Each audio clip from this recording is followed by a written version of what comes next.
What's going on, Star Wars fans? Hello there. We are live. It is Wednesday evening. Myself and Nick. Mike will be here in a little bit. He's running a little bit late. So we got a cool show for you tonight. We got some new stuff that just came out. We'll go over a few things, and then we're going to get into some of the stuff that Mike and I talked about yesterday on his show. I was a special guest over there, which was pretty awesome.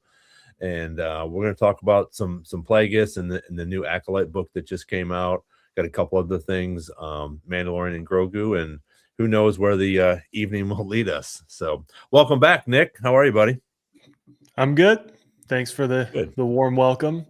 You did a great job yesterday afternoon with Mike. Thanks. Yeah, that was fun. Got a little rowdy in there, which was good.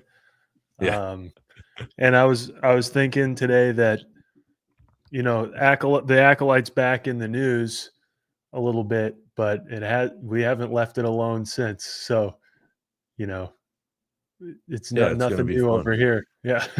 So yeah, I mean, we all want it. You know, we talked about that yesterday. I don't think there's going to be a season 2, but if we could get something, you know, in reference to a Plagueis or the Stranger, you know, just some things like that would be really cool. So, but let's say hi to Max Rebo and Jessica. Thank you guys for joining us. I think we got a few other people on here that aren't putting saying hello, but if you want, put your hello, your questions, whatever you got in the chat.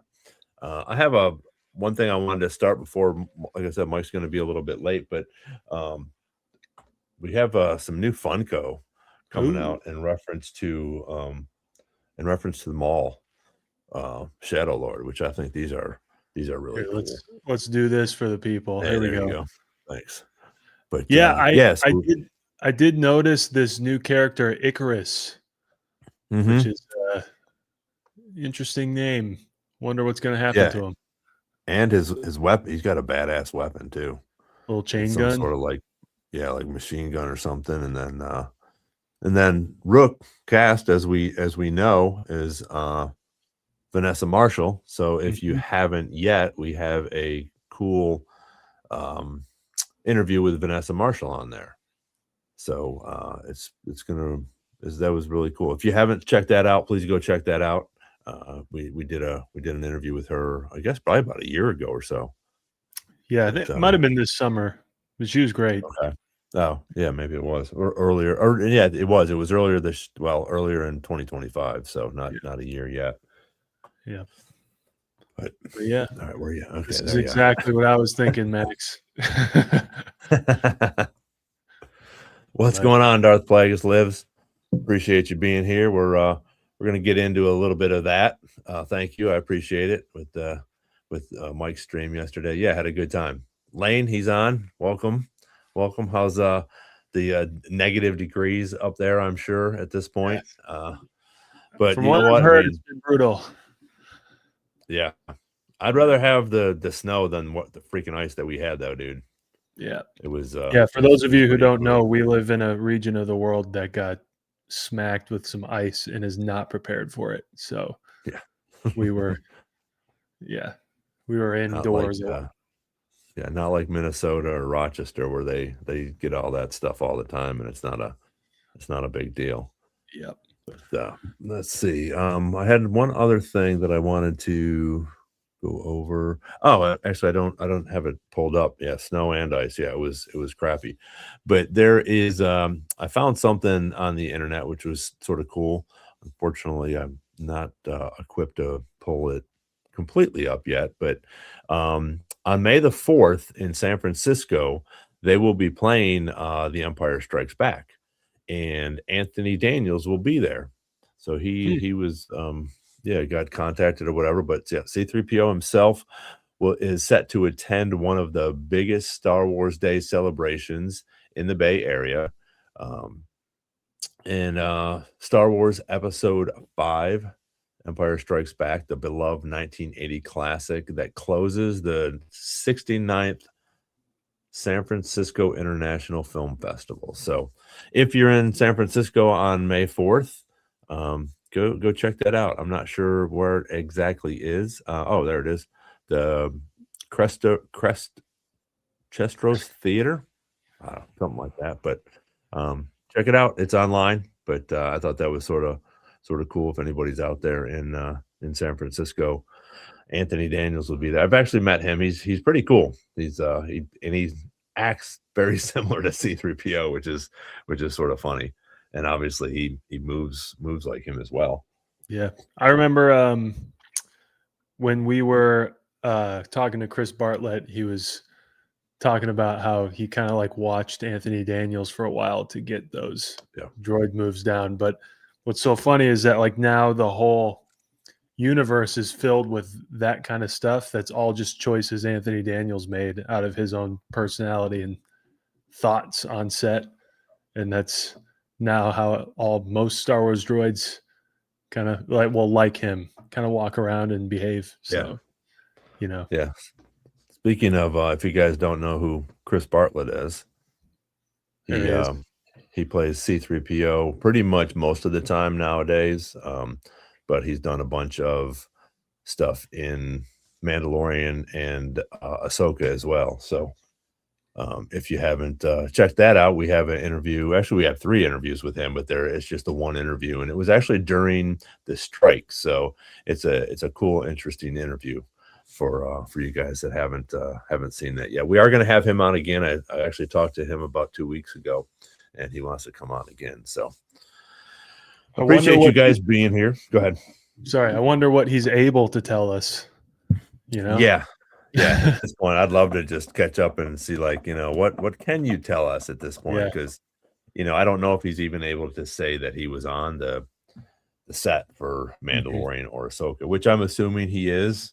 And he might be able to say, "Yep, I'm in there," but he can't tell us, what he's played or anything like that. But it's pretty cool that he was able to do that. So we'll have to keep a lookout for that. But I'm going to go ahead and start with some of the stuff that we've talked about. But we talked a little bit about this yesterday.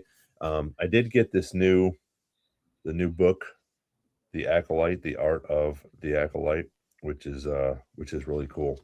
I know there was some controversy, and there always is when the Acolyte is brought up. And Derek's not here to timestamp it, but what do we? I'll do it 7:47. But it's a thick book, which is really cool. Wow, it's crazy. Yeah, those art books are always really good. They're always real dense. Yeah, I mean, and the amount of information that's in it. There's some cool Easter eggs in it. I'm gonna talk about one of them. I have some of it pulled up online and stuff, but it's really cool. Some of the things that I mean, there's some things that Easter eggs that go back to Rebels, that go back to one of the games, which I thought was pretty cool. So we'll definitely talk about that. But I'm going to go ahead and do a little something different than we've done before, and we're going to see how this works. And I'm going to show you guys this book. Here we go. So I don't know if you can throw that up there. Yeah. So is it like concept art and like the still photos when they're making it? And does it include like the writing in it? Is it about the making of the show, or does it include like almost like encyclopedia type stuff? It's more like encyclopedia type stuff. I mean, Leslie does the introduction, but there is some different things in here that talk about, the different characters and what went on or what didn't go on. And you can definitely see some changes in some of the concept art in reference to some of the places and some of the characters. There's a picture of Torben in here, and one of the concept arts when he's floating is he looks like he's about 80 years old. Oh, okay. and as we know, he's not that old. But yeah, some of these longer things here are a little bit more in depth about it with Osha and May and everything in the whole book. And I know we've talked about this before with the controversy here with the Acolyte, but this is a very similar thing, I feel like, with Shadow of the Sith, where if you haven't read that, that's going to help you like the prequels more or the sequels more, because I wasn't a huge fan of the sequels. I mean, I enjoyed them. They were what they were. It's Star Wars, so I still love them, and the choreography was great. But some of the story was a little bit different, and in the books, we're able to get a little bit more information. And I feel like this gives you a little bit more information. So if you're on the fence about the Acolyte, it's not it's not going to maybe help you love it, but I think it will sway you a little bit more towards liking it, or maybe going back and watching it again. They got a bunch of the new gadgets and ships and stuff that they talk about. There's some new planets that that we didn't have beforehand. There's Coruscant, Coruscant is the Jedi Temple. It's interesting, like from what I can see through the screen, it does feel like the concept art looked a lot more like the prequels than the show did. Do you know what I'm saying? It kind of has that prequel lens on it in the concept art than the version we got was like an extremely felt kind of like very gilded and polished, not that the prequels aren't very polished, but you know what I mean. No, they did a good job. So would you say, hey Nathan? Yeah, I just saw Nathan on there. Thanks for joining us, Jord. Oh, there we go. I'm actually watching that. You what? Go ahead. I'm actually watching. I think I sent you guys a message in that text. I just started it the other day. I'm almost done. I think I got the last 2 episodes to go. But you just pick up new things every time. There's the prison break. That was one of the things I thought was cool. I gotta find it again. But they show you, right here. They show you a little bit about that thing that was on the prisoner's face. Oh, and it talks about it. So it gives you a little bit more background on some of the things that we really don't know. And it most of the time it's just going to be people like us that are going to be, looking at those type of things. These are cool because these are some of the, how we want to talk storyboard. Yeah, there you go. Thank you. Some of the storyboard that they have. So it's sort of neat to watch that, almost like you're reading a comic with some of the things that they've drawn on it. But here's the one with Lord with Torben. Torben. Yeah, he looks like he's about 80 years old in that. But yeah, it's definitely a cool book. If you guys haven't had it, if you're a Star Wars fan, you need to get it. If you're an Acolyte fan, you have to have it. What were there any things that really like stuck out to you as far as like Easter eggs from it, or what were the things that changed your interest in the Acolyte, like you said about Shadow of the Sith? It didn't change mine. I mean, I liked the Acolyte from day one, like we all did. So I was sort of referring to if some of these people are sort of on the fence, or I'm not sure what they want to, what they're doing and how they like it. So if you're on the fence, this is definitely something good to go read to make you, I feel like, look like or like the Acolyte a little bit more. Like that Shadow of the Sith did for me for the sequels.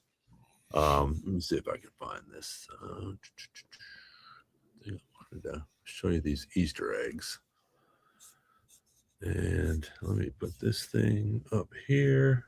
So we all remember Pip, correct? Yep. Actually, I might have a little bit better picture of him there. So I'm going to put Pip up. And if you look at this, there are a bunch of different things. I'm actually going to change it again and go back to this one. So the things up in, I guess it's the left front corner or the left corner there. There are different stickers that are on Pip. So one sticker is the bird's eye view of Ando Prime from the 1999 video game Star Wars Episode 1 Racer. Interesting. Yeah. I played that game. Yeah. So that's one of them. It's like a little stick. So there's 4 stickers on Pip. and Okay. we can only see 2 on the front here, but as you can see, on the screen, there's those 4 things that are up in the corner there, and what those the next one, is the Loaf Cat, Mm-hmm. which, which we can see for sure there, which is the nod to Rebels. Another sticker is a recreation of the emblem on Luke's helmet when he first trains with Obi-Wan in A New Hope. Mm. So I'm guessing that's a Uh, little bit lighter white one. yeah, it is on the blast shield helmet or Yeah. whatever. Yep. Yep. Yep. Which I thought was really cool. And then the final sticker is in the shape of that. I guess it was intended to invoke the world of Batu, Mm. from Galaxy's Edge. Okay. So that I mean that's you got Rebels in there, you got Galaxy's Edge, you got A New Hope, and you got a game from 1999 that was on there, and Mm-hmm. I think those are really cool. Everybody we talked a little bit about it yesterday. I mean, people are bitching about Leslie Hanlon and what she did or what she brought to us, but I think bringing those things in there, those are really cool, especially for like guys like us and the OG fans that are really into these type of things, to show that it was really cool for them to put these Easter eggs in something like that. Mm-hmm. You know, what the concept behind it would be interesting to know, because obviously, you know, where's that image from Luke's helmet? That would have been cool to find. How did she get that sticker? Where did she get these stickers on? So, but what's your tell me your thoughts on the Acolyte? Me? Yeah, Oh, I think everybody will not be surprised to hear me say that I like it. More so that I feel like last year, shoot, that we're like a year and a half away from when it came out, but um, I was pretty quick to defend it because I felt like it certainly has gotten a bad rap. I don't think um, it's bad if you actually don't like it, that's fine. But I think it got almost like purposefully tanked by yeah, the fan base. I mean, it got review bombed for sure before it ever even released. And I think it's kind of a shame, as we've talked about before, especially with Mike, who will be coming on here in a second. Like, that was definitely intended to a story that was complicated and intended to be told for longer. And we're yeah, not, we'll probably talk about it later. Hey, Mike. Hello there. Hello there. Um, I was just saying, kind of similar to what you guys were talking about yesterday, Mike, that um, it's a shame the Acolyte is for now, you know, canceled, Yeah. because it clearly was intending to tell a longer story, and I would argue um, it took risks that some of the fan base was not even willing to even hear about. So I think it was actually a really complicated and interesting story that needs more than 8 episodes to play out, and I think that was their intention. And now we're not getting it. So I kind of rushed to the defense of the Acolyte at the time because of that. Now, it wasn't because it's like my favorite thing in the world, but I think it's Yeah. way better than it got credit for. Yeah. And I think. Oh, you go. go ahead. Go ahead. No, I was just gonna say you're absolutely right. The reason we all rushed to defend it was because of not that it was the greatest thing since sliced bread, but because its cancellation meant those story threads are never going to be finished. At least not the way we want them to. Mm-hmm. Yeah. And it was, I feel like if you strip away kind of the memes of it, right? And then as Derek has pointed out a lot when he's been on here, that the lead up media stuff was kind of hurt it a little bit. Oh yeah. If you strip the memes and stuff away, they actually kind of took a shot with a very intricate, interesting story about weird force stuff in a time that we haven't touched yet in live action or animation. And it had the makings to at least jump us off in that world. I think the Acolyte unfortunately kind of killed the High Republic era for us by their unwillingness to keep making it. Yeah. And I don't know, that it was just obviously a story that takes more than 8 episodes to do, and there was obviously a lot of care and lore that really went into it. And ironically, the correct lore stuff got hammered the most in the public, which is just kind of, I don't know, explains everything. So Yeah. you know, Yeah, I'm a fan. That's my answer. Oh, I'm a huge fan too. Yeah. But to your point, like the things that got crapped on for the most part, probably 90% of the things that got talked about when it came to the Acolyte was outside the actual content of the show. Like it was either how it affects the timeline, which has nothing to do with the content of the show, or it was interviews from the actors outside of the show. So the content itself probably was only 10% of the actual criticism of the show, because even people, when episode 5 rolled around, were like, okay, that was pretty cool. Like, even if I hate this show, even if I hate these characters, that was awesome. So that was the consensus. It was not really so much about the content. It was more so about how for the 8 episode run, it was going to break canon and it never actually did. Or the interviews of, again, crazy things for actors to say, but that has nothing to do with the actual show itself and the story beats that it introduced and paid off and I guess left hanging for season 2. It's just crazy to me that we had a world where we could have gotten season 2, maybe season 3, maybe season 4, where it could have turned into, at some point, seeing a Plagueis versus Chimere, which, if you didn't want to see that, you got to go get your brain checked. But then it could turn into Plagueis and Tenebris. Like Tenebris, we don't even know if he's still alive. Has Plagueis already killed him yet? We don't know. In the canon of Star Wars, we have no idea. And then it could turn into a young Palpatine show, which to me would be the greatest thing of all. But we were stripped of that. That's what frustrates me the most. The Acolyte itself, the show, the 8 episodes, it's great. I just recently rewatched it. It's great. It's awesome. And I love, and I'll say it again, I watched it with Sam and she loved it and kept saying, why did everybody hate this? And I had to explain to her a million times that it had nothing to do with the actual content in the show.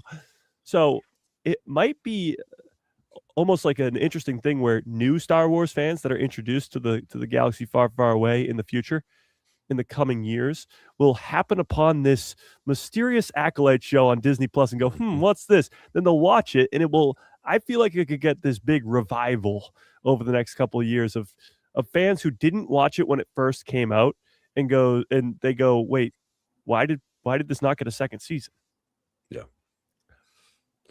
Well, and like we talked about yesterday, I think it's in some aspect we'll see the Stranger again. I feel like hopefully sooner than later with Manny, so he doesn't get too old and sort of step out of that character's role, or Plagueis.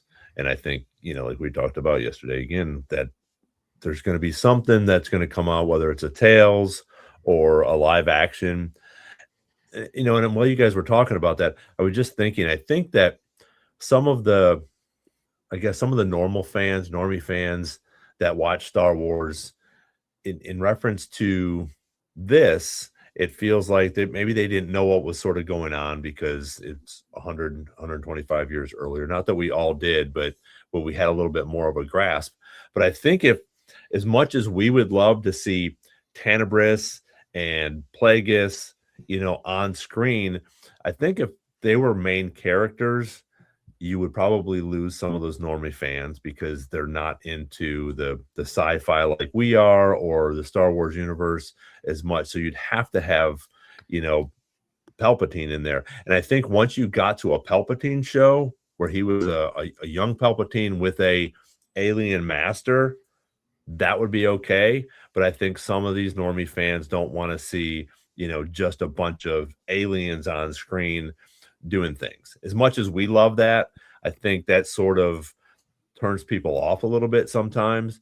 And I think it also turns some people off because they haven't maybe seen some of this new technology that makes them look like they're actually right there in front of you, and they look like they're human beings, but they look like they're physical beings in front of people. So I think that has a little bit to to do with it, where we might not get some as much as we would love that. But that's where I think we can go to a animated series like the Maul series. This Maul series is going to be fantastic, and I think if you had something like that in reference to Tenebris and Plagueis, that would go over well on a Disney Plus for the Star Wars people. And then once you fill that gap in, then we go into young Chief Palpatine. I'm going to push back a little bit. I actually think the Acolyte did that more than actually having them as a character in the show would. So I think casual fans watching the Acolyte and seeing him in the cave go, well, who the hell was that? What's that about? Yeah. Never seeing him again. But if he were just kind of like the stranger, like we didn't know who he is, it's still, and as long as he's, written like the way we know him in the Darth Plagueis novel, he's going to be a formidable villain for any audience because it's the first we're seeing of him too. We may know that stuff. We have the added context, but I have a feeling someone like Dave Filoni would do a good job of, for example, Thrawn in Ahsoka. Yeah. Is no matter if people have read the Thrawn novels, however many of them, or watched Rebels or know the stuff, Thrawn is still a formidable villain in the series if they're a casual fan. And we have the added context of knowing exactly who he is. And it still works across the board. True. I feel like what happened in the Acolyte would be more disruptive than if he were actually in the season 2, for example, and kind of creeps in a little like the Emperor does in the original trilogy, and then you get him. Because I think, like when I watched the Acolyte with Madeline and Plagueis came on the screen, I jumped off the couch and went, like, got as close to the TV as I could. I was like, is that what I see? What I thought I saw? And Yeah. like, I don't know what just happened. This creepy dude in the cave. We never saw him the whole show. Who is that? And it was like, well, I guess we have a season 2, but and we didn't. So I don't know. I think you could pull off a big time villain for the casual audience, and in a way where we have all the extra context, but whatever they do in the show is cool enough that the general audience would be okay. And I also think that like that was one of the challenges the Acolyte did, that it was a really intricate lore heavy story for us, but it like played out for broad appeal for like all casual fans. You know what I mean? Yeah. So it's a very hard thing to do, especially in 8 episodes. Extremely, Well, extremely hard. and I didn't mean it. I think that Plagueis would be I think if we have a Plagueis and Tenebris type of dealing where you have 2 main aliens that are your main characters.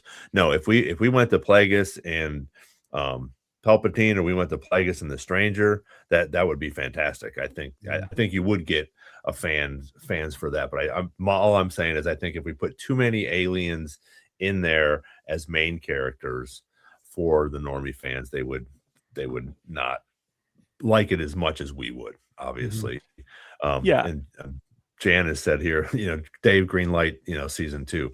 And Mike, you and I talked about this yesterday. I don't think there's going to be a season 2, but I think we will get something from this. Yeah, a continuation of the story somehow. But I agree with both of you to an extent. Like Ron was saying, we haven't had it in Star Wars where the main character of anything live action is an alien, because like that would be CGI or practical effect, but that's never been the case where fuck me, say? I guess. No, you're absolutely right. What did you say? My favorite show of all time. Yeah, Ahsoka. Until my favorite show of all time, of course. No, you're absolutely right. But Ahsoka and Plagueis, human adjacent. yes, I'll give that Ahsoka one. is very humanoid, I suppose. Yes. But a CGI face, we'll put it that. Impossible to make practical would be Plagueis' head and Tenebris' head. Tenebris could be practical, I guess.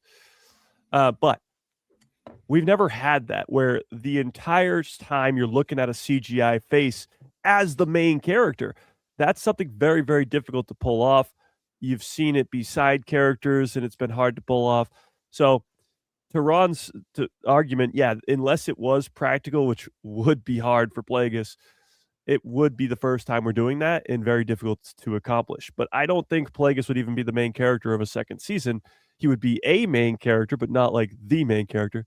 And his screen time would be limited, and you wouldn't have to have a fully CGI character be the main focus. And then to Nick's point, I honestly think that Dave had some sort of involvement with the Acolyte. Like, he wanted that to be successful. He was the chief creative officer at the time. Like, he has the sit-down interview with Leslie Headland. Like, he was involved in some way with that show. Probably not as a writer or a director, but still as some type of producer. And I'm sure, because he greenlit it or had a part in greenlighting it, that he liked the majority of the story or the characters or whatever in that sort of time period and would want to continue that story. And I probably know for a fact that he loves Plagueis and would want to tell more stories with Plagueis. Yeah. But Maul, we're getting Maul this year. Maul's the first, I guess you could consider the Acolyte the first to focus on a villain, but Osha goes from the hero to the villain, so it's kind of different. But Maul's the first villain-focused, main character, villain show. And it could, in a way, be something to lead into a do fans like this type deal. Like with animation, and Nick has mentioned this all the time with like the tales and stuff, they almost like put in seeds of like, will fans like this idea? And for example, Clone Wars and Rebels characters, do they like these characters? Yes. Bring them to live action. The Ghost Crew, Ahsoka, like all your favorite characters, bring them to live action. So the animation side of things is a playground. They can do whatever they want, see what works, see what doesn't work. And if Maul Shadow Lord works, then I don't see why we couldn't get a live action Plagueis show where it focuses on the villain, focuses on Maul as an alien, I guess practical, but still, and focuses on those bad guys. It might be a little bit of a testing ground with Maul Shadow Lord. Mm-hmm. Yeah, that would be awesome. I think you could also knock out like the conclusion of the Acolyte in a Tales as a bridge. I wouldn't want that though. I wouldn't want that either. But Ron, did you just say that you don't think we'll do a season 2?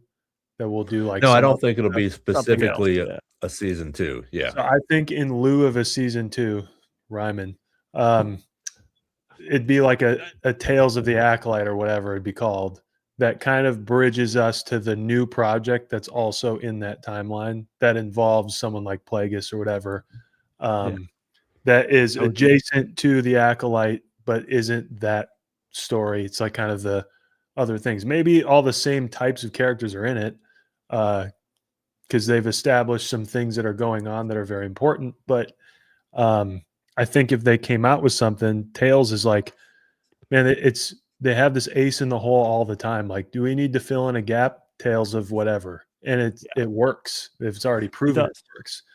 So no, absolutely it works. And I think if you're gonna have to transition it to a different show title, like The Stranger, like Plagueis or whatever, then just fill in that gap. Fill it with comics, books, tales, whatever you have to do. Just fill it and continue the story. Because if it's a Plagueis-focused story that shows Chimere now as a side character and Osha as a side character, and it's from his perspective, I would fully be okay with that. Just end off those stories, finish it up nicely, all that, and then continue into the timeline, which would make sense because you have to eventually fill in that gap. I just saw this over here, and I'm dying to know what you guys think because, again, I don't have my hands on the art book, but Ron does. It says that Dathomir was originally supposed to be set to appear in the Acolyte, and that the witch's temple was not on Brendok. It's Brendok, right? Yeah, Brendok. Not on Brendok, but on Dathomir. Do you guys think that would have affected the way that people look at this show if it was Night Sisters instead of the witches we got? I actually do. I do 100%, 100%. And I think, who knows, I saw a rumor that they were told they can't use it because they were using Dathomir, obviously, later for other things, and that they didn't want to. Interesting. Whatever. I don't know whose call that is because I've seen like both sides of the fence of people saying why they weren't allowed to use it and blaming Dave one way or the other. Yeah. I don't know. I wasn't there. We weren't either. But I think it would have absolutely changed the appeal to the witches because I think that was what was implied and insinuated, that these are pretty similar, just a different type of the witches you already claim you love, but Yep. you hate them. So, Well, know. that was there was a thing to that though. It was more so like a normie fan who's never seen a witch in Star Wars. They were all like, "Oh my god, they're all women," and we were Yeah. like, "Yeah, that's how it's always been." Yeah. Dumbass. Sorry, but no, that's exactly. I get frustrated when I talk about the Acolyte because people are just stupid. Mike, has this ever happened where you've led in cussing your head on the scoreboard? The Acolyte gets me heated.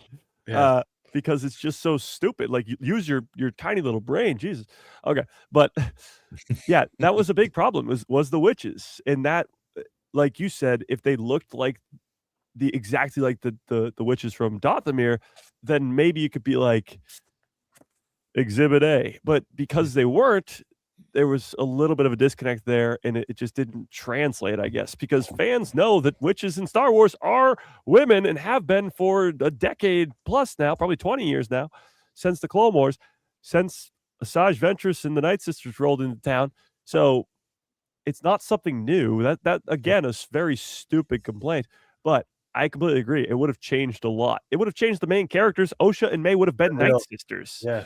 And this flies in the face of something I say to you guys all the time, that I love the Star Wars universe getting bigger and getting like new looks at things. So, for example, that witch clan on Brendok is something we know is possible, but it's separate from the Jedi and Sith and Dathomir witches. They're doing their own thing, which is kind of like the central argument of the story, which is what harm are they doing over here? Why do the Jedi feel like they have to mess with it?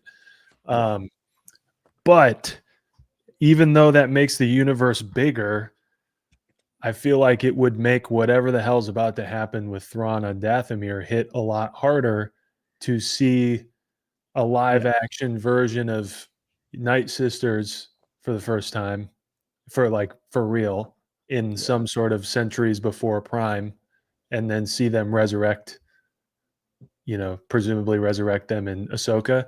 I feel like even though that wouldn't necessarily be a make the universe bigger move, I feel like it would have hit pretty hard if that indeed is the plan for Ahsoka. But no, I completely agree. But you mentioned it a minute ago, somebody stepped in and said no to this. And we can speculate who that was. I honestly think it was Dave. I think, and it might have to do with what is revealed this year about the Night Sisters and their backstory and what's happening on Peridia and all that other stuff. Like, maybe it couldn't have connected with what Dave is planning.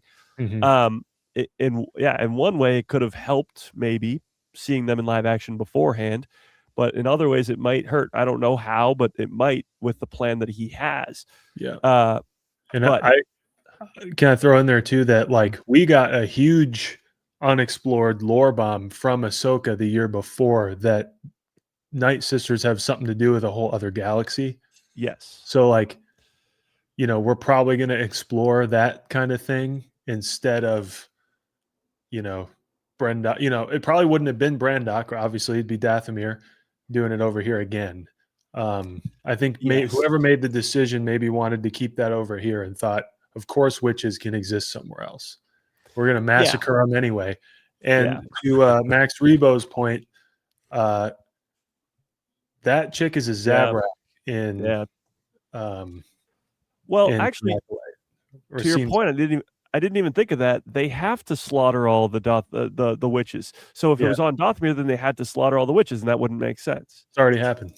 Yeah. So I guess that does make sense. So another thing to that too is witches that look like, I guess, non-Dathomirians or non-Peridians. I don't even know.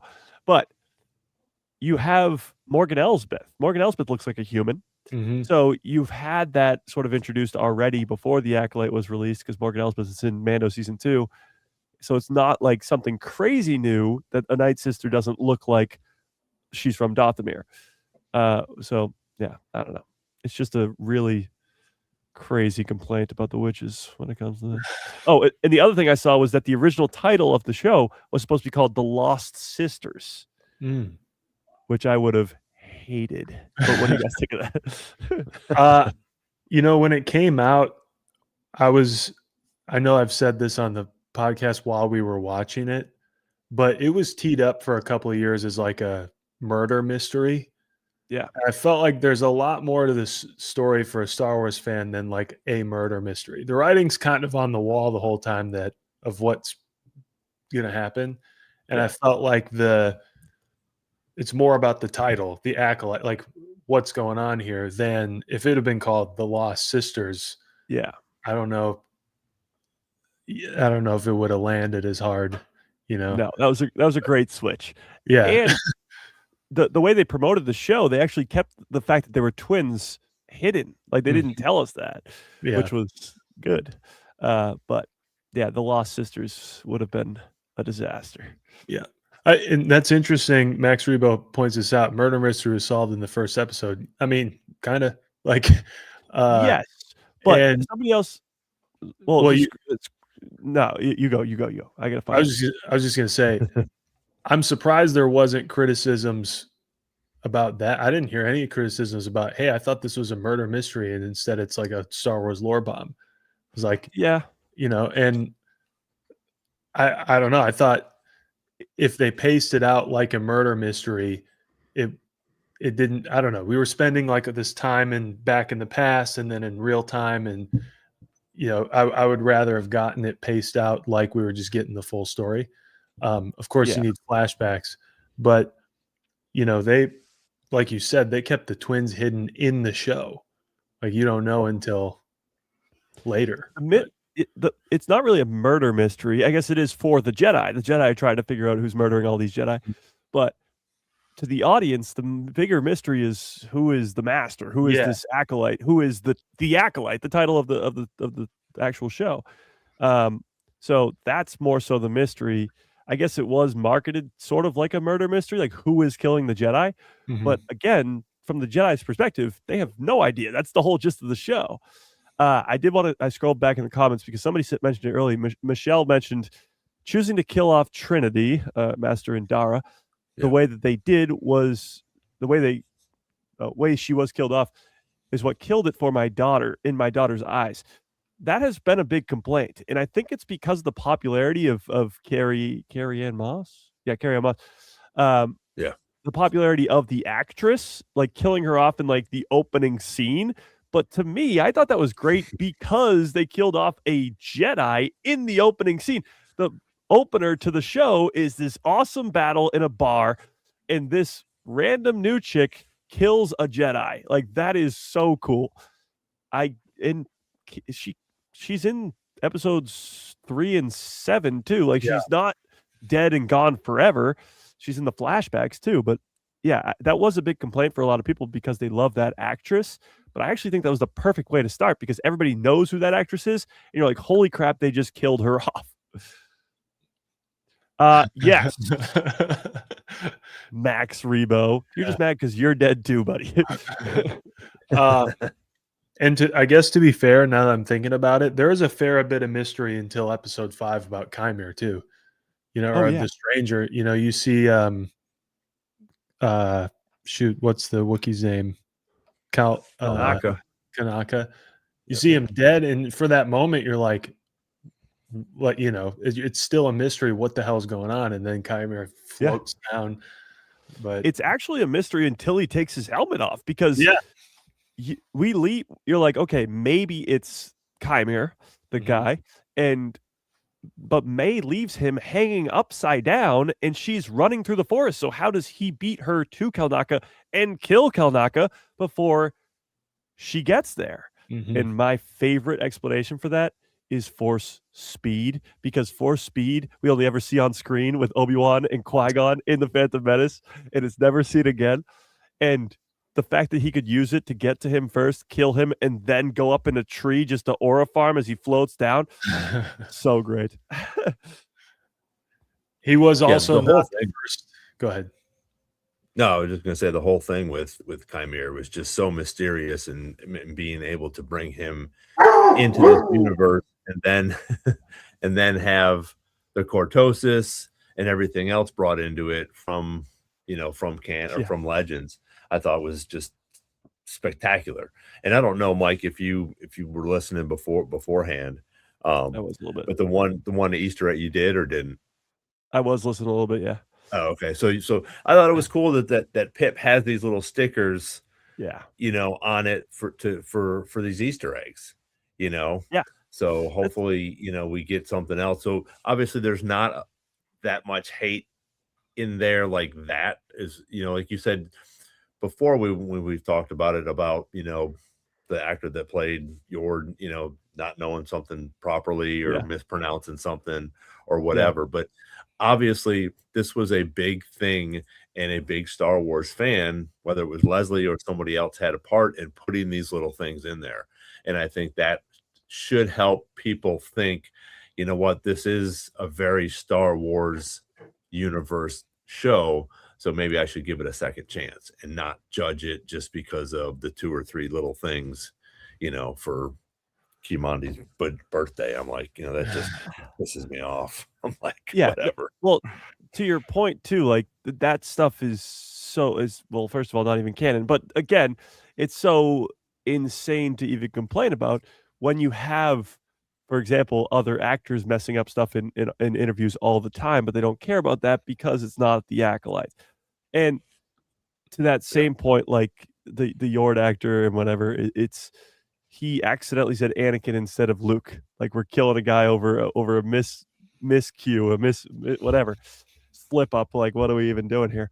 But yeah, I mean, going back to like you said, no, go ahead. No, you go. No, I was just gonna say, like you said yesterday, if it was if it was Ewan McGregor, nobody would care if he messed up, It has been I Ewan messed up McGregor. yesterday. Yeah, it has every interview that Ewan McGregor has, he doesn't know a single thing about Star Wars, and it's awesome, but we don't care. Right. Yeah. I think it's an interesting dilemma of where the fandom is sometimes at, where clearly some of those people in the Acolyte were fans when they were a kid, but they're casual fans. Yeah. And so therefore they're not allowed to talk about it, even though they're in it. Yeah. And I remember when, I don't know if it was Leslie Headland or whoever in the show said man, we tried to put together the best lightsaber duel since the prequels. And before anybody saw it, everyone's like, no, not allowed to do that. No way this group of people could pull that off. And it's I'm okay with them preemptively saying that. It was definitely the most lightsaber action we got in one scene since the prequels. The prequels, yeah. So I don't think that was outrageous, but at the time it was so outrageous that it just set everybody against everything they said. So when someone says Anakin instead of Luke, it's see, look at exactly. Well, to that point too, the same people who are complaining that they say stuff like that, oh my God, they're gonna make lightsaber duels like the prequels. No, the exact same people who are complaining that the lightsaber fights in the sequels aren't good enough, aren't fast enough. It's the exact same complaint, or exact same people complaining the exact opposite complaints. What do you want? Faster lightsabers or no lightsaber fights at all? But to that point too, and as Ron was saying with the Easter eggs and everything, Leslie Headland gets a lot of crap, and so do the actors and whatever. It takes an army to make these shows. It takes so much detail and all this other, not just prop builders and everything, but the little details, the stickers on what the hell's the droid's name? Pip, yes, of course, Pip. I know all about Star Wars. Pip, be careful. We might get some comments later. Yeah. So on the Pip droid, that stuff, it takes hundreds and if not thousands of people to make a Star Wars show, but all the blame gets pointed to one person or a couple people. Yep. All right. I wonder, oh, sorry. Go ahead. No, go ahead. I wonder if also people kind of conflate how much something cost with how good it should make them feel. And the Acolyte was really expensive.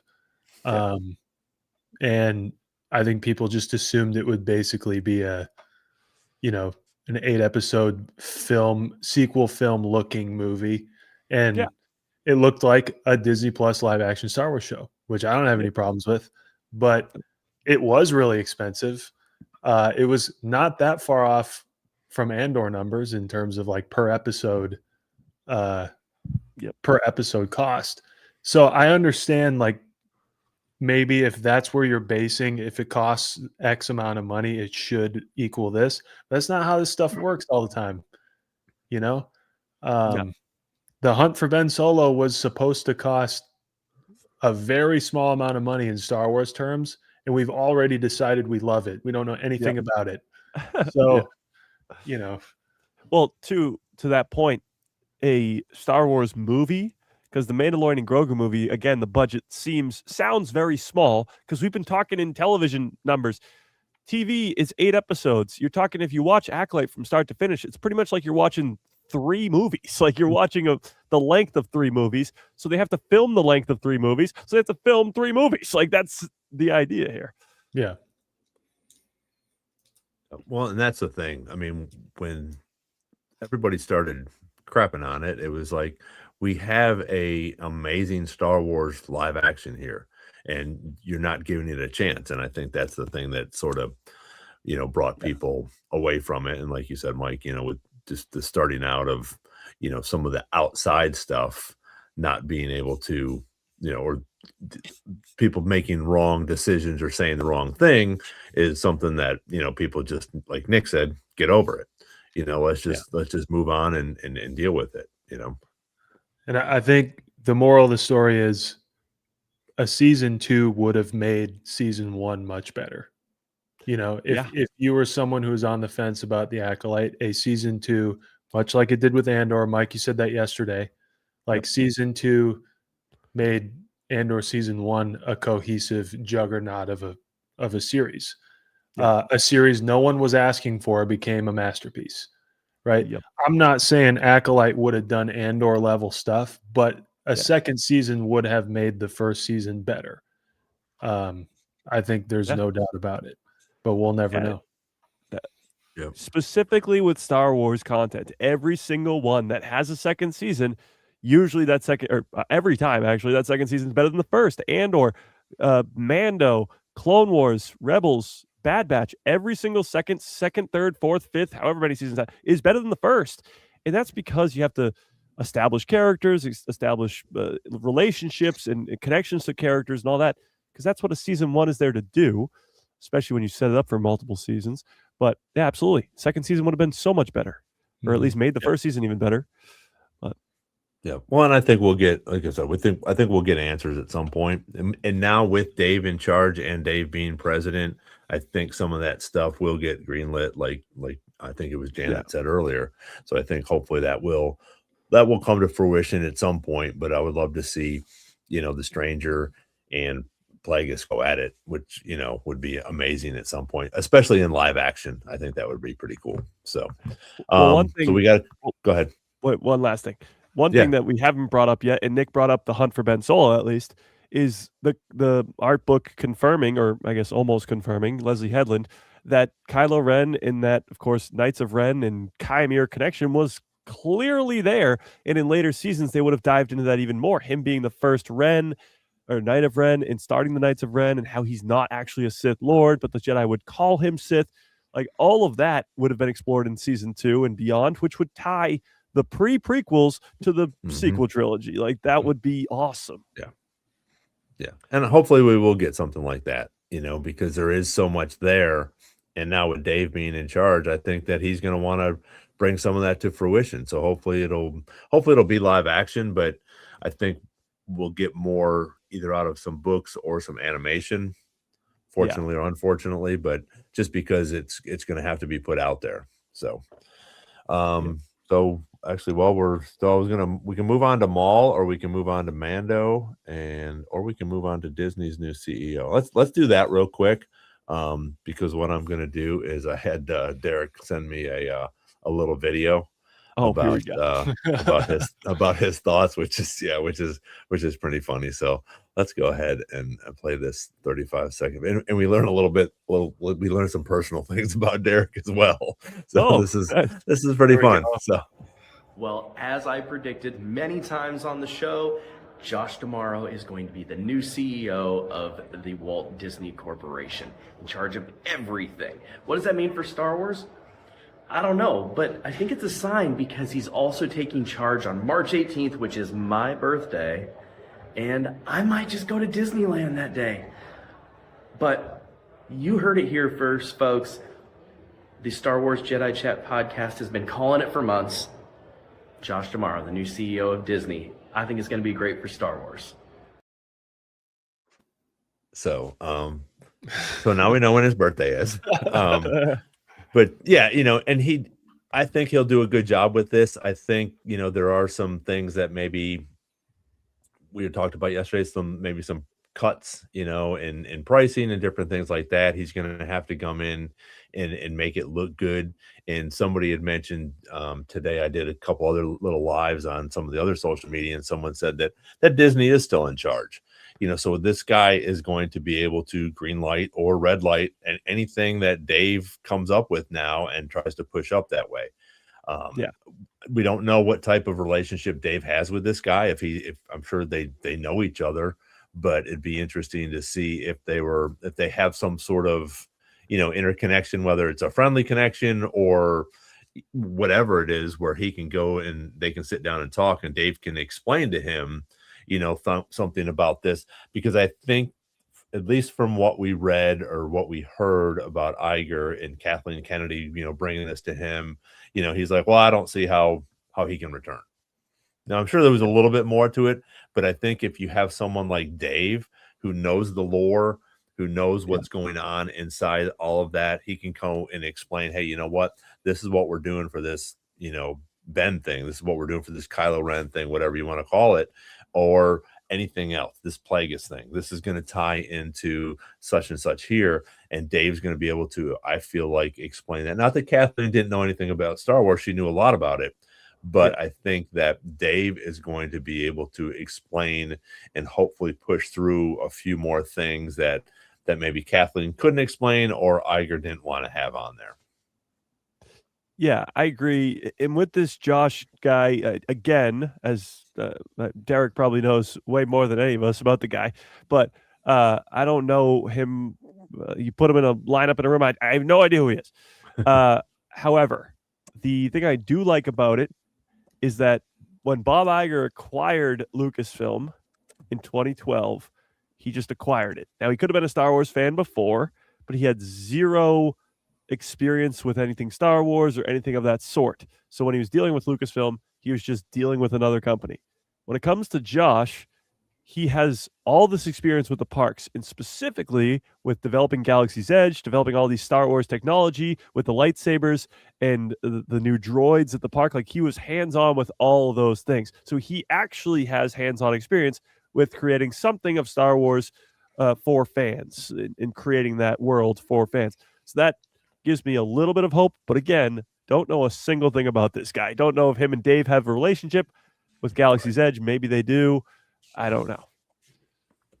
I do think you bring up a good point, though, with him getting into the Star Wars meat and potatoes of the Star Wars stuff, but Yeah. in the parks, the lightsabers and the droids, and like you said, he had to green light all that. I'm sure Iger had to as well, but yeah, he was the one that was able to bring them in there and didn't have to red light it. So I think that definitely helps. That's a good look for us as Star Wars fans, and everything that's going on now where they're bringing in the original, and sort of splitting it up. So I think that's going to help as well. And maybe that's a key component to what we might see in the future here, because it looks like and sounds like all the time when they're doing these different things and making these different lightsabers for my thing is, if we see, and we still got I know over a year to go, but if what's her name turns into Mara Jade, we know exactly what they were doing when they were putting that lightsaber out. When they were putting I think that was one that we'll see. Am I back? You're freezing up a little bit. Freezing up a bit.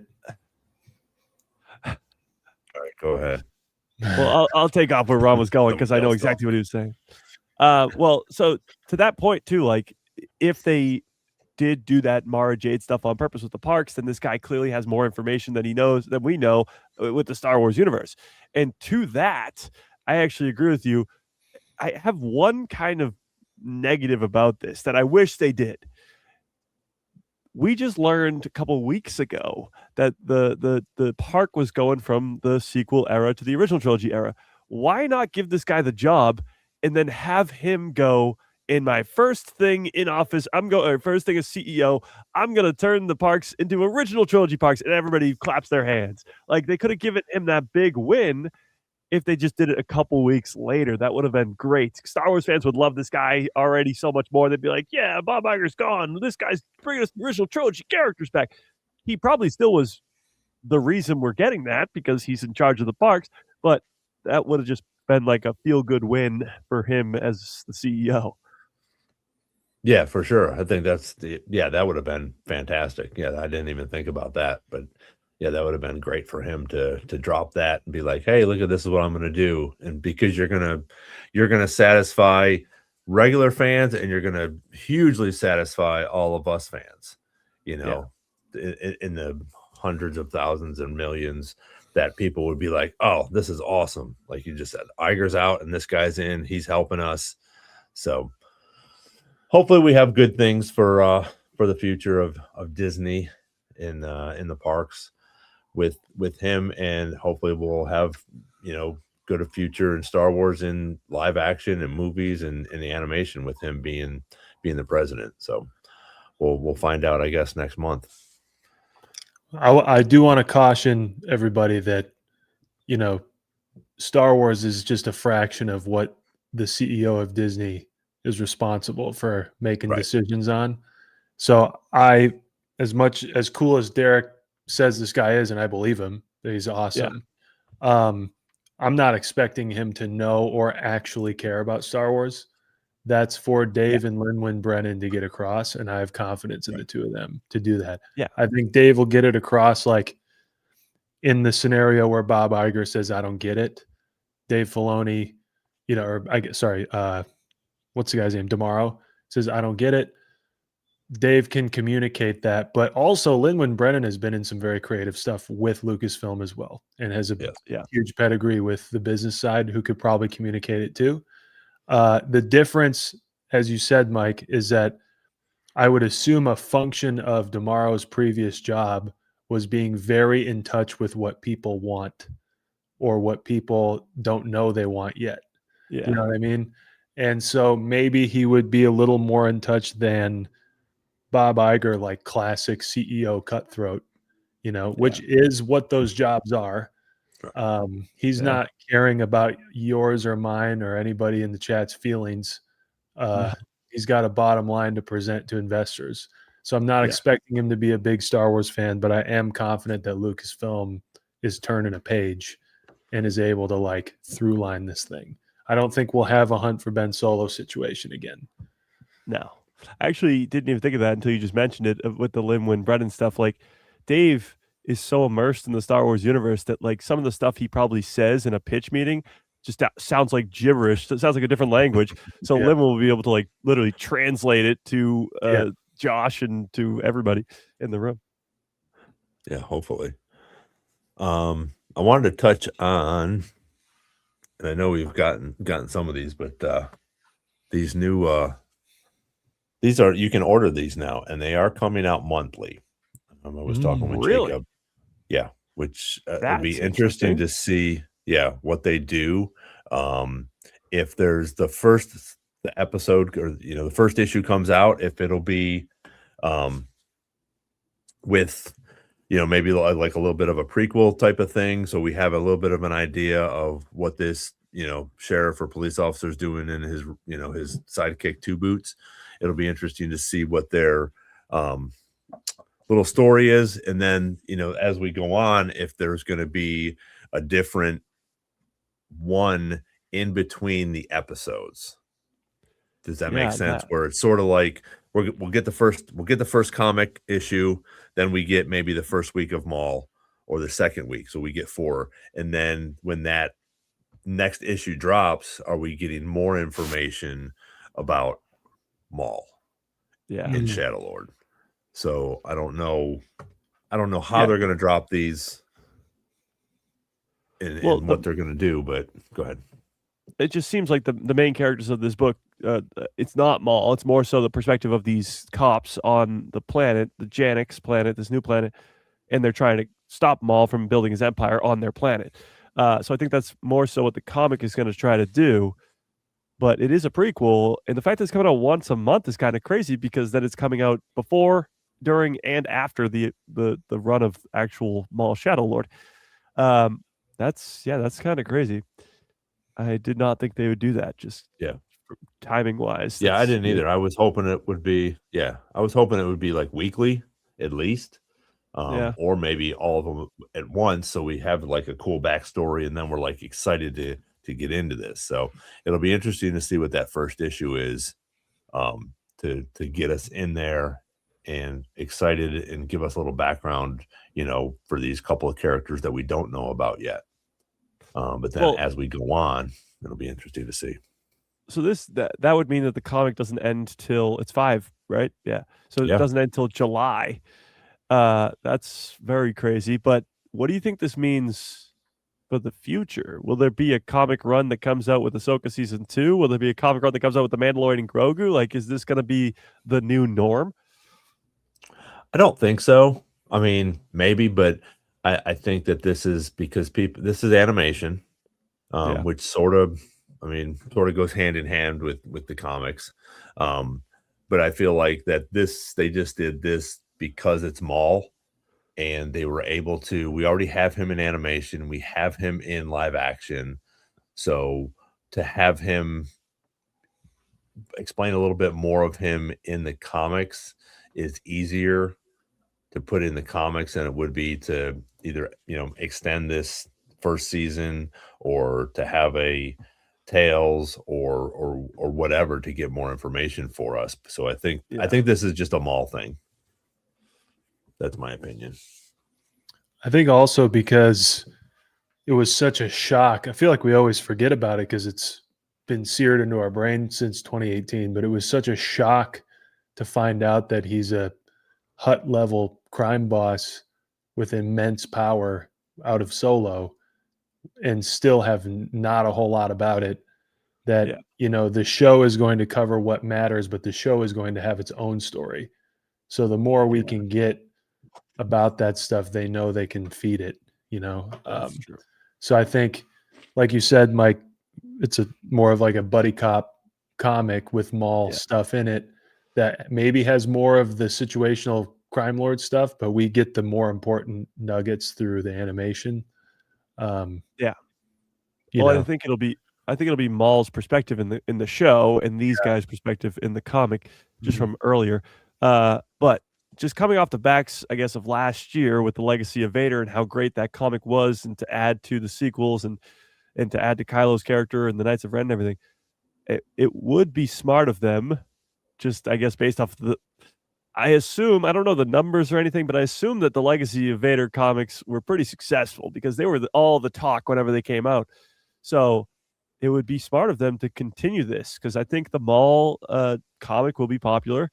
And I think if they continue it the right way with the right characters, they could do some very good comic writing that fills in the gaps, I guess, like Tales does and like everything else does. Yeah. Well, sort of like this. I think that Max has got a good point. I think they will. They'll give us some more information about that planet. They'll give us some more information about the two other characters that are, sounds like they're going to be somewhat main characters in this. So I think we'll get some information. And I think that's a lot of the times how we get that information from the Star Wars universe, just like the Acolyte book. So it'll be interesting to see what they have to say about this. Yeah, think about it too. The Legacy of Vader comic just ended in December, and now we're getting this comic starting in March, ends in July. So I'm assuming around July they'll announce the next big comic, which will probably start in September or October, which will be right when Ahsoka season 2 ends. So it could be connected to Ahsoka season 2. Like, what if they give us Abeloth? What if they give us the backstory of the Peridia world with a kingdom that's been turned into a wasteland? What if they give us a comic about that, like the Night Sisters on Dathomir or something? I'm just spitballing, but like something to connect to not Ahsoka specifically, but to what the events that took place and telling a prequel story to that, or filling in the gaps in that, or even about Ahsoka, like her training Sabine right after the events of Rebels, filling in the original trilogy time gap. I don't know. And yes, a Mara Jade comic would be great too. She would need many comics if she's actually going to be introduced, because she would need so much explanation. We would almost need like a rewrite of all the legend stuff. Yeah. Yeah.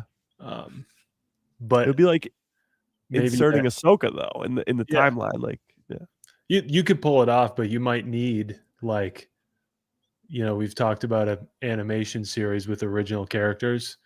Yeah. Like Ahsoka gets for the Clone Wars. You might need one of those to kind of smooth it over, which would be good anyway, because we don't have any lore between, well, we have some, but we don't have any lore like that between 6 and 7. So yeah, well, because a Luke Skywalker Jedi Temple show that's 5 or 6 seasons will be perfect. Yeah. That the Clone Wars, just like the Clone Wars added to the main characters, it would add to Luke, Leia, and Han, but it also add new characters like Rex and Ahsoka, but now Mara Jade and whoever else. Mm-hmm. But I agree, to just insert her into the films, there you got to do a lot of legwork. I think Ron, how we doing? I'm trying to fix this freaking thing, but as long as you guys are going, keep going. We can hear you. I don't know what's going on with my internet. So, well, that's good. It'll be interesting to see. But the next one, and I was trying to look that up. So, but the next comic is actually going to be the Jar Jar Binks and Ahmad Best in Keller. Is that already coming out now or no? Yes. Let me see when the first issue. Oh, wait a minute. No way. Hang on a second. That says, okay, yeah, published February 11th. Oh, wow. So does that mean it dropped already? No, I never in stores. In stores February 11th. That's a week. I never made the Ahmed Best connection of him loading Grogu on a Naboo ship with Jar Jar, who is also Ahmed Best in play. Mm-hmm. Yeah. Well, Jar Jar is a funny one because he's a main character in The Phantom Menace. Yeah. He's a pretty big character in Attack of the Clones. And I think he's just at the funeral.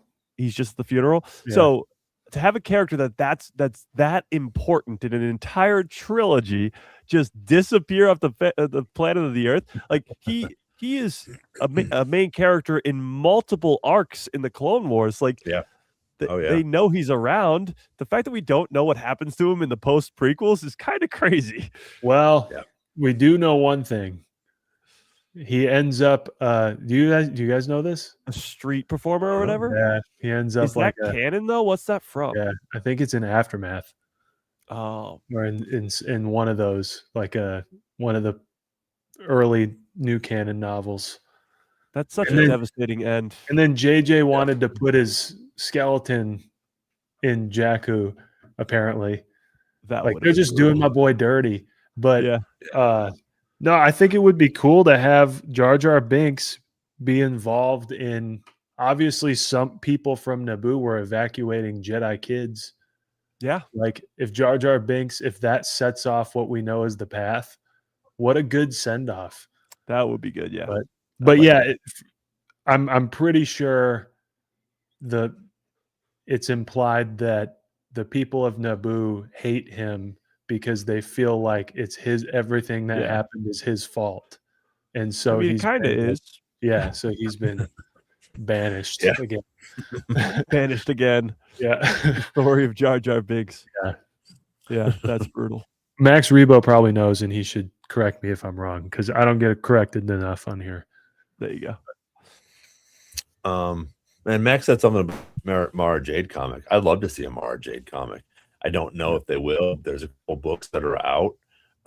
Maybe possibly next year, if that's what Amy Adams is going to end up being, which would be fantastic. She's one of my legends, one of my favorite Legends characters. So if they bring her over, That would be fantastic to see. I guess one of the last things I wanted to talk about is let me see if I can. You guys can. We got a big weekend this weekend, and I'm not just talking about football. So hopefully, we will get some information about these two. Yeah. And So a trailer this weekend. the latest I'm hearing is that, and this is usual with the Super Bowl ads, the trailer that's shown like at the Super Bowl is only going to be a short portion of the trailer. And then like at the very end, it'll say full trailer online now. So they'll release the full trailer online on YouTube the second that the commercial starts or whatever, or maybe the Super Bowl starts. I don't know. But yes, we will be getting a Super Bowl ad along with an official full trailer on YouTube, which will be great. Yes. And we're all going to be blowing up freaking YouTube as soon as we see it on, you're going to have to switch in the middle of the game. I know. Well, that's the thing. Like, we need, and I've mentioned this before, we need plot. We need something with this new trailer. Like, the first trailer was a teaser, and it did its job. It teased the movie. It teased the action. It was fun. It was cool. It's been 6 months. We need something else. We need something more. And I think this trailer will give it to us. Some sort of plot, some sort of villain, some sort of tease to something bigger happening. Maybe a tease to a different character, a voice or a line of something, like, I don't know, something really cool. Not on the same level, but on the same level of Palpatine laughing in the Rise of Skywalker trailer would be nice. Just say. Yeah. Well, and we talked a little bit about it last night, Nick. Or yesterday afternoon, I guess. What do you think will be on this trailer? I would be shocked if there's, like Mike just said, still no plot.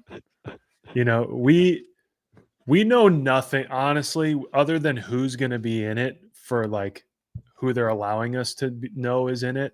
We know nothing about it. We only have rumors and like, supposed Blu-ray sleeves that may or may not exist that say kind of what it might be about. I would be shocked if the trailer gives us another nothing but like cool images. Typically trailers give you, especially Star Wars trailers, still don't give you a lot, but you get a general idea of what the vibe of the movie is going to be. And that's what I would appreciate, honestly. I think that's what we'll get, because we're inside of 4 months of this movie and we know nothing about it. So I think we'll get like even like teaser level plot. Like they won't tell us this is what's going to happen, but I think it'll just be a little bit of plot. But yeah, actually. Yeah. That's crazy. That's crazy. And Chewie's just sitting at the door. He's like, how did that happen? Mandalorian closed the door. Yeah. That's hilarious. Yeah, no, I completely agree. There's no way that this trailer is just another teaser. Like, we need something solid, something that gets people excited. Like, we are at the point where this movie comes out in 3.5, but four, whatever it is, very, very shortly. And we need the hype level to go through the roof, because people right now, the conversation is Maul, the conversation is Ahsoka Season 2, and I guess deservingly so, because all the Ahsoka Season 2 leaks and the Maul Shadow Lord trailer and release date. So the topic, even Starfighter, we've gotten so much more about Starfighter than Mando and Grogu. So they need to switch the hype to Mando and Grogu and get just not us, but normie fans excited. And this trailer can definitely do it. Mm-hmm. Yeah. Well, and I said yesterday, I think we're going to see a little cameo. It might not be a huge character, but I think it'll be someone that we recognize, just to sort of spark that interest, along with whatever else they give us. But I think that we're gonna see somebody that's like, oh, that's pretty cool. And I also think that we're still going to have a huge twist, because look at the last couple, the sequels, I guess, are the last ones, right, that came out in the theaters. And what huge,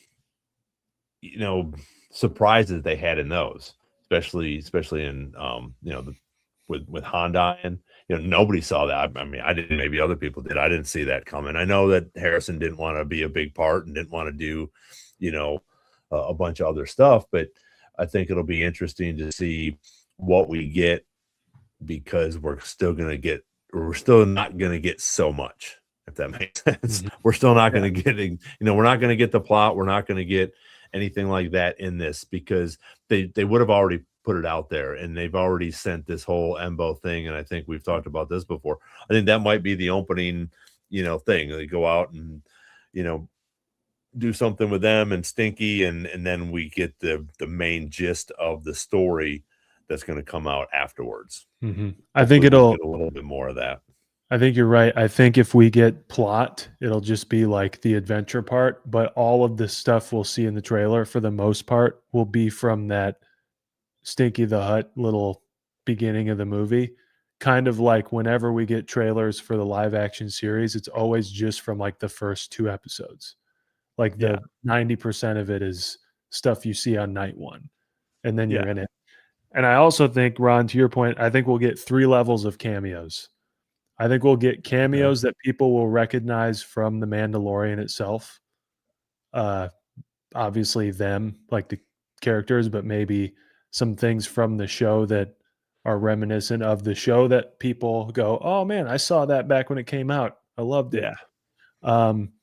I think we'll get actor cameos. I think Sigourney Weaver is going to be like, oh, Sigourney Weaver's in Star Wars. I'd go see that. Stuff like that. And then I think we'll get the token Star Wars movie in the theater. Here's an X-Wing and a TIE fighter, or, something recognizable, classic Star Wars. I mean, what was more of a, crowd pleaser than seeing a red lightsaber in the Millennium Falcon and being chased by TIE fighters for 5 seconds in The Force Awakens? Even that was a teaser trailer. And then the regular trailer dropped and Han and Chewie are in it, and it blew people's minds. I think they're going to reach into the bag of like throwing a couple TIE fighters in there so you know where you are. Obviously, the walkers are going to be in it. They're already in the teaser. So that'll kind of imply what this is to the casual fan base. I think it'll be Mando-specific cameos, an actor, an actress that people go, interesting, and then the imagery of like classic Star Wars stuff. It's probably just the AT-AT or a TIE fighter or something. Because like, as much as it's important to us 3, even if you show the N1 starfighter, like who's the casual fan isn't freaking out about that like we were when we saw it in Mando doing the Leo DiCaprio thing, the TV. So I think they'll find a balance of that. Well, much of the, I don't know, images we see are from that like first act of the movie. Yeah, I think so too. I mean, I think they'll tease up a big battle scene for sure. Like we've gotten snippets of action, but like an actual big space fight or something like that. And cameos hopefully for days. I mean, this is a continuation of that 3-season show, and that 3-season show was jam-packed with everybody and everything. So, well, and I think something like, with them bringing Zeb into this, while you guys were talking, and especially Nick, I think you have a good sort of sense there where it might be something like, okay, you're going to have a big cameo, okay, it's cool. That's somebody from that we've seen in The Mandalorian before, and then I also think that, I don't know why this just popped into my head, but I think it would be freaking off towards the end. You get the hello from Hondo. Oh yeah, that would be Hondo awesome. Would be to see him, to bring him into this, which we I think he could. We still got the connection of the Smuggler's Run ride, which is the Millennium Falcon and Hondo, and that being right off screen, supposedly from Jon Favreau, the director of the movie, and how that the events at the park take place right off screen, the events of the movie. And the 3 locations that you can choose between on that ride that's coming out on the release date of the movie is the second Death Star exploded, like the ruins of the second Death Star, which they could put in the movie to, I guess, tie it to the sequels, because everybody was like, oh, the second Death Star exploded. How are the ruins on this moon? And the dagger goes to it, or whatever. Awesome. they could do that. And the other two locations are Bespin. We could be going back to Cloud City, which would be great, and Coruscant. So if we get Coruscant in this movie, I'll be hyped. It'd be it'll consistent interesting to with see. season 3. True. Yeah, we did see it in season Yeah. 3. Yeah, but I think that would be cool because, like you said, there's these direct connects that are supposed to be there. So, yeah, are we gonna see Bespin again in Mando? That would be freaking awesome. Yeah, to that'd be go great. back there and see what that's like now. After it was abandoned or whatever happened, at the end there. But I think that we could see a Mando or a Hondo cameo real quick, where some people would be like, "Oh, okay," but everybody on this chat and the three of us would be doing the Leonardo DiCaprio thing. If I saw Hondo, I'd be like, "Oh my god, that's amazing! That's gonna be awesome." Yeah, for him to honestly, come on here. that would be a good idea if I'm allowed to amend my prediction. The fourth layer is like freaks like us noticing something, and I feel like someone like Zeb is a little too low hanging fruit. It would have to be like a Hondo Yeah. for us to be like, "What? Oh my god!" Yeah. Yeah, because well, everybody there's gotta be knows a Zeb's ton of going to be in it. Like Yeah, there's got to be a ton of that. Like with the first 3 seasons, you got like R5 coming back, the droid from A New Hope, like stuff like that's all over the place. Yeah, and Cad Bane. Yeah. I don't know about you guys, but so far off when he starts walking in the sand up there, I'm like, Yeah, oh shit. Oh my, Yeah. that was just so cool to bring him to fruition in live action. And I think they Yeah. did such a great job with it. So something like that. I mean, you could bring a Hondo in like that and give him a cool prosthetic face or whatever, where he looks just like it and get somebody to do the voice would be fantastic. And that would be a cool thing for all of us. And some people that aren't huge fans but have watched Clone Wars or have been to the ride. And that's the thing too. How many people have been on that ride that have no idea and what's going on with that, to see that being brought in, Yeah, that with would be really cool. Because when you connect it to the parks, then it makes it feel more immersive. When you go to the parks, it feels like you're part of the movie. Feels like you're in the galaxy. That is the best part. So, yeah, I completely agree. If it's all connected, if the Millennium Falcon's in the movie, if Bespin's in the movie, if the second Death Star's in the movie, then yeah, it'll be like more people are going to go to Galaxy's Edge to experience that Yes. because of the movie. Yeah, and that's what I was trying to get across. Moms and dads are going to go take the kids into this, and they might not be into Star Wars, but the kids are, and then they see Hondo in there because he's the coordinator or whatever you want to call it. That's a character that not everybody knows, but will look familiar and be like, "Oh, that's the guy that's in the ride in Disney World." When we took little Johnny there. So I think that, and obviously all of us will be freaking out, but I think that would be pretty awesome. So, and Hondo's a character that introduces himself every time he comes on screen. I am Hondo Unaka. Like he always is the guy who's gonna. Hello. It's no mystery what his name is. Right. Yeah. Exactly. Anything else you came up with today? I didn't see. I was looking earlier. No, you but, guys. You guys pretty much covered it. I mean, yeah. The whole Super Bowl thing, that was sort of new, so that'll be cool. That we'll be able to just click on that.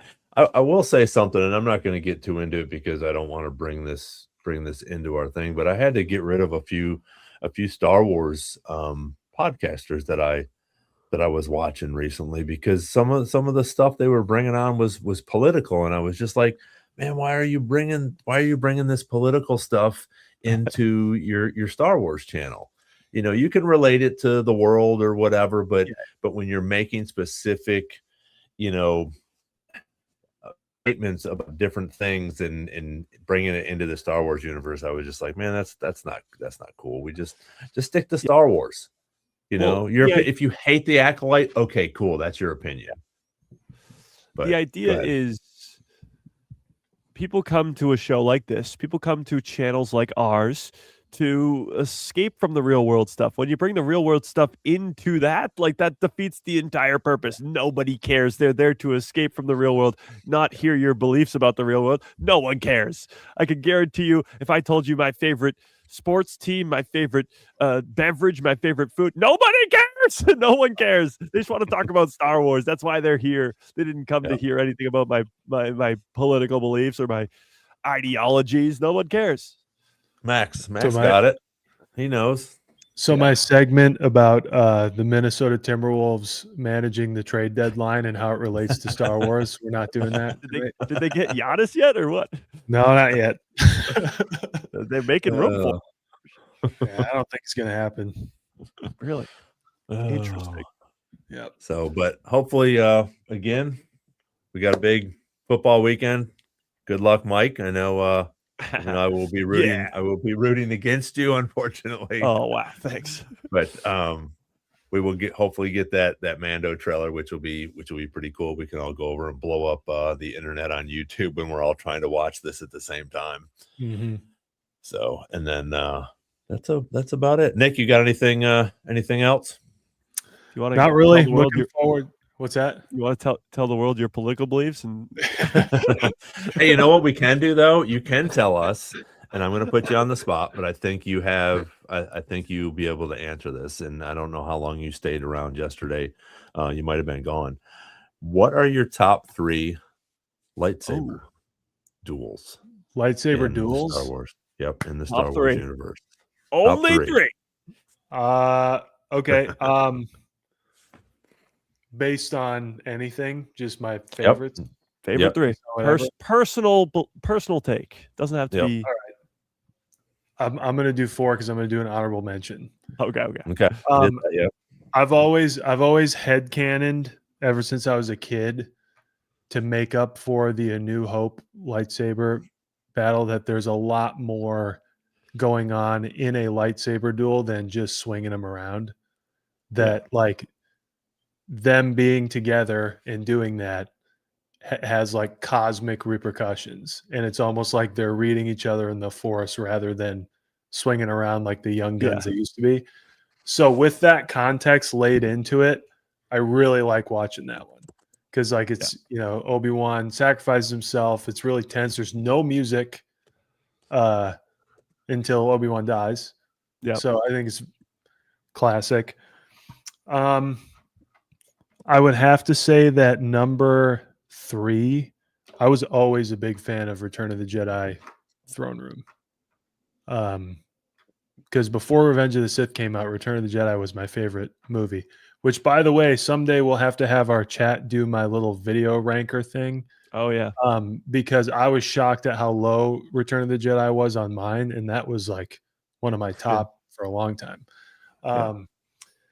Anyway, I feel like that one, you're in this situation where you see Luke kind of let loose and you're like, yeah, kick his ass. And then you hear, the Emperor cackling and agreeing with you. And you're like, oh, wait a second. And I don't know. I thought it was cool. And it's, in my opinion, it's like perfect way. Empire is tense. I'm sorry, it's not making my list. It's awesome. Empire is probably the most important or one of the more important ones. Yeah. But I always loved the Return of the Jedi. And then number 2, the duel of the it's technically 2 of them. It's Anakin, Obi-Wan, and Yoda and Sidious at the same time.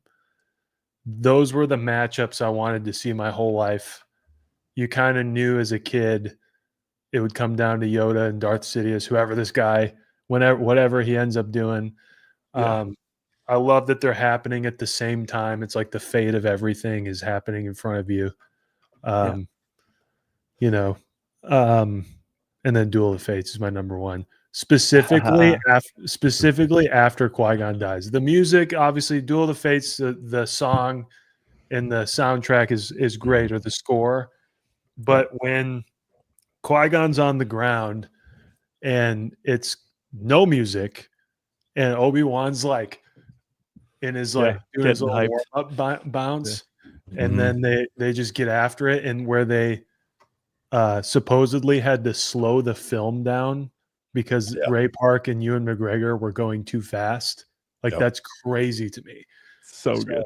That sequence, the whole thing is great, but that sequence is like 10 out of 10 for me. I don't Love it. care what any OT purist says about like over choreographed or what. Yeah.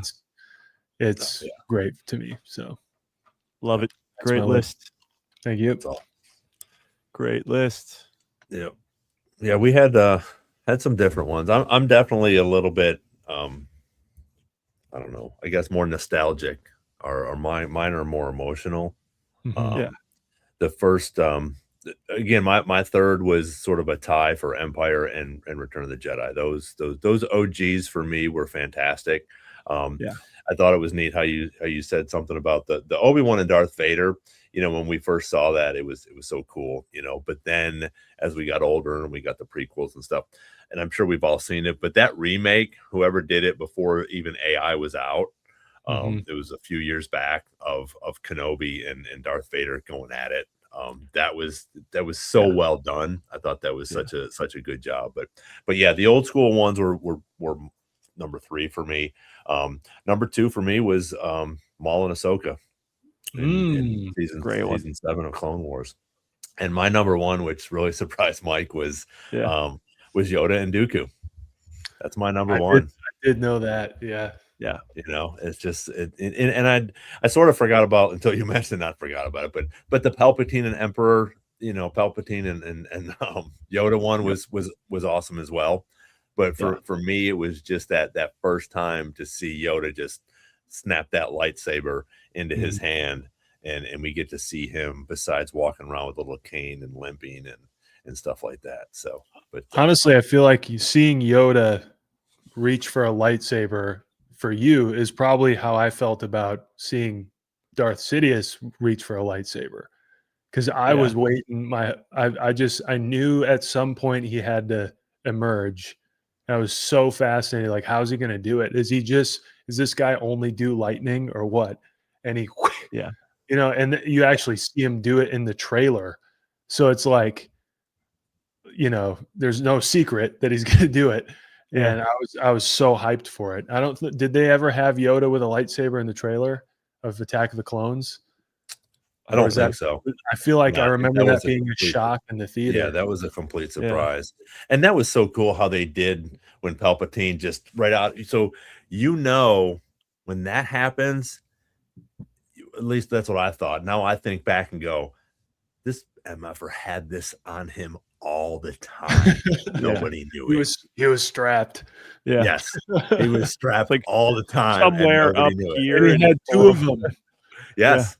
Yeah. He has 2 of them. Mike, what were yours? Mine were very similar to Nick's, but in a different order, I guess. I had honorable mentions of my biggest honorable mention, I think, was Palpatine versus Savage and Maul, which is a great one. But at tied for 3, I had just all of episode 5 of The Acolyte. I don't really know if that's considered one, but it is. Just the Battle of Kofar, you know, the entire thing. But I also had a tie with Return of the Jedi, which you had at 3 too. And my thing with that was more so the emotions for Luke. I love the scene where Luke is hiding and Vader's walking around and talking to him, talking about his sister and everything. And then Luke comes out and goes, "Never!" and charges at him. Like, that's one of my favorite scenes in all of Star Wars.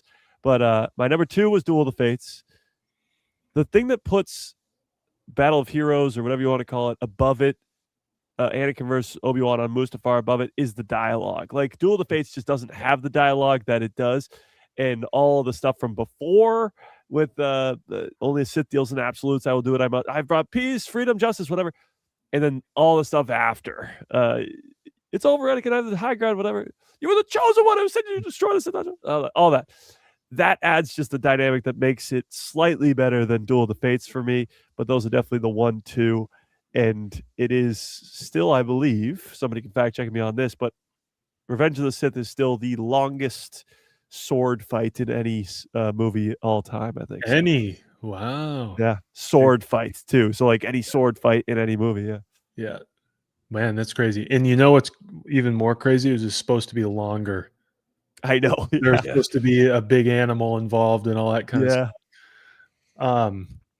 So question then, should we do that again sometime with like categories? Because if you were to ask me like which are the most important, my list is totally different. Oh yeah, completely like, different. Sure. What's Yeah. purely the best looking one? Yeah, Like yeah, yeah. I would actually throw, even though it's not necessarily a lightsaber on lightsaber thing, the Last Jedi throne room scene looks better Visually, than any of them. You know, Oh, like yeah. it's the cinematography on it is insane, Yeah. but it doesn't crack my top whatever. True. But it's interesting. Maybe I'll leave us with this one thought and see if you guys agree.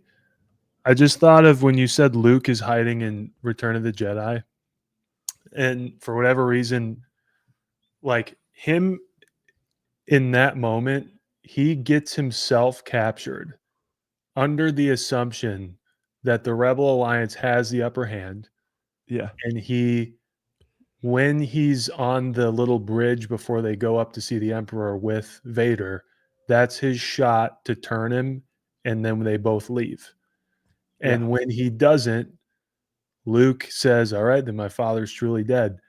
And by going up to the Death Star with him, Luke is basically on a suicide mission, Yeah. right? He knows, Yeah. and he even tells him, "Soon I'll be dead and you with me." So the act of him doing that is like already selfless in and of itself. He's like, I'm distracting them in a way or trying to get my dad Yeah. back. And he's under the impression that the Empire doesn't see any of it coming and he's going to blow up. So it's all interesting to me that in those final moments that would actually get to him, that Palpatine's like, oh yeah, haha, like we got this thing ready for you. But his emotions and letting loose on Vader are, now necessary. Like, I don't know. I'm just trying to think through. I don't know if I ever really notice when I watch it that Luke leaving the camp is like they don't think they're ever going to see him again. Yeah. He's pretty certain of his own sacrifice by doing Yeah. that, and then he lets it go. So Yeah. Yeah, I think that would be cool to do it, most important because again, that like I said, mine was very emotional for those three. For me are very emotional lightsaber duels, and there's obviously a lot more that are more important. And there were some really great ones in the sequels. I'll tell you one of my favorite moments from the sequels is when Kylo pulls that lightsaber out from the back and behind he's his just head. like it's so good. So and anyways, it's go ahead. reminiscent of Han in Yes. Return of the Jedi. Oh yeah. Yep. Yeah. Yep. Absolutely. Well, this was a good one. Again, that new book, if you guys haven't got it yet, you do need to. I did a little thing and Clan Mandalorian Brandon said I got to get that book. But yeah, I think if you're on the fence, and I mentioned this earlier, if you're on the fence, sort of like I was with the sequels, but if you're on the fence with the Acolyte, check this book out. Check it out from a friend. You don't have to buy it, whatever. Look at it online. I think it'll definitely switch you or turn you a little bit more to liking the Acolyte, because I know there's a lot of controversy out there, and a lot of people don't. But it's a really cool book and I'm only just a little bit into it, and I can't wait to get into the rest of it. But I think it's going to be fantastic. There's so many cool things that we already know about it. So that we got hopefully the trailer this weekend. So we'll definitely be talking about that on Wednesday, and I'm sure Mike will on Tuesday. But yeah, tomorrow's Thursday, so Mike will be on 2:00 tomorrow, Thursday, Saturday for the weekend as well. Mike. Oh yeah. Yep. Cool. And then again on Tuesday. So we appreciate you guys being here on Wednesday evenings. We know you got other things to do, but you get to come here and listen to us talk about Star Wars and get in the chat, and hopefully we get to answer some of your questions, and you guys get to correct us if we're wrong. So it's a win-win. So Yeah. that's about it. So Have a great rest of your evening, and we will see you guys next Wednesday. And may the force be with you. And we'll see you on the next Star Wars Jedi Chat podcast.